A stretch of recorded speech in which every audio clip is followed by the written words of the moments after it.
На радио новости, ведущая новостная программа Екатерска по селе 10 Россия. Только на Екатерской радиотелевизии.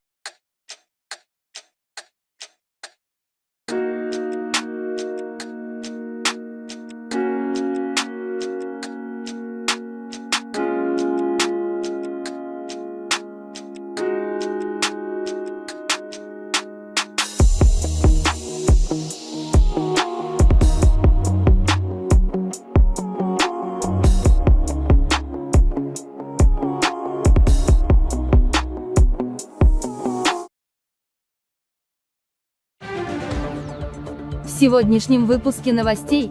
Готовимся к среднодобыч Валебныч 2388 года.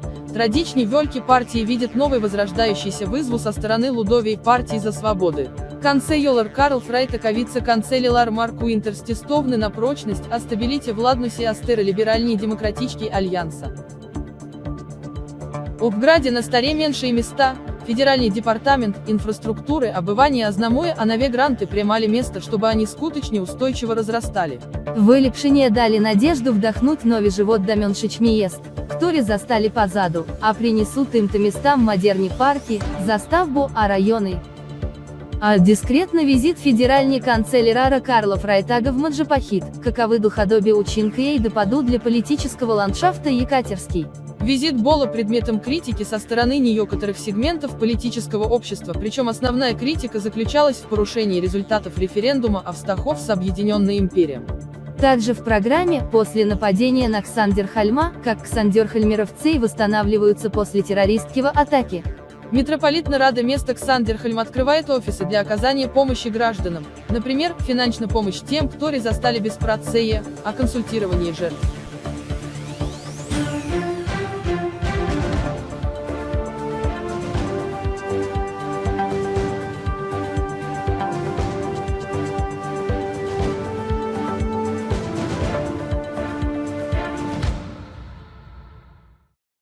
Добро пожаловать в новости. Сезон среднодобия волейбов 2388 года террас в самом разгаре, а розни партии доносят свои доводы перед людьми, которые буду заступовать.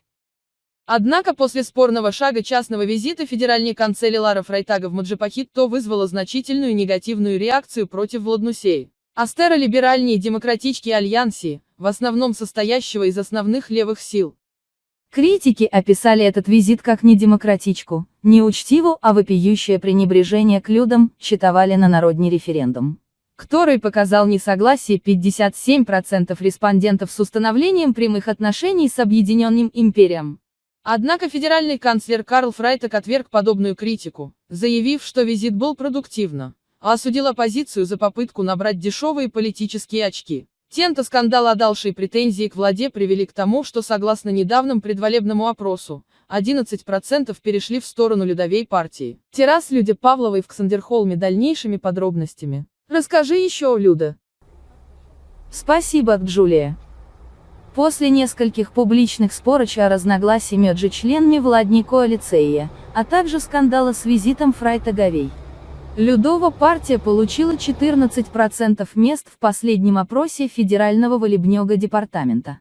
На протяжении последних 2 десятилетий партия доследно занимала позицию оппозичной силы. Людовая партия под ведением лидера партии Виктора Тимошенко, а председник партии Катарина Станкови часто выступала против таких предложений, как отказ от бесплатных подарков, а также повышение налогов для населения. Партия также осудила федералистов за предательство правицы, а также за их политику, аргументуя, что федералисты просто работают с солидарностью для забеспечения левого конституционного большинства, несмотря на то, что исторически они выступали против них. Тем временем в сфере заграничной чвечи председничка партии Катарина Станка вызвала к более напористой Екатерию в сфере международных дипломатических переговоров. Например, во время скандала с визитом Фрайтагу партия назвала федерального канцелера Карла Фрайтага зрачу демократии, люду о нации, подчеркнув результат референдума по дипломации и СОЕ. Людова партия за свободы также имела моменты высоких результатов на предчадзаю Цейч Валач, например, на федеральный Чвалбач 2380 года, где они набрали 23%, но были избраны на 3% мест в СНИ федералов. На самом деле это неудивительно. При то же партия занимает большинство мест среди всех партий, не находящихся в владе, выступая де-факто оппозицией федералистами, которые во владе с 2370 года. Однако ситуация может измениться после федеральных волбач 2390 года, поскольку федералистов стремятся выйти из влады, а вернуться в оппозиции под ведением лидера партии Элеоноры Эрнман. Спасибо, Люда.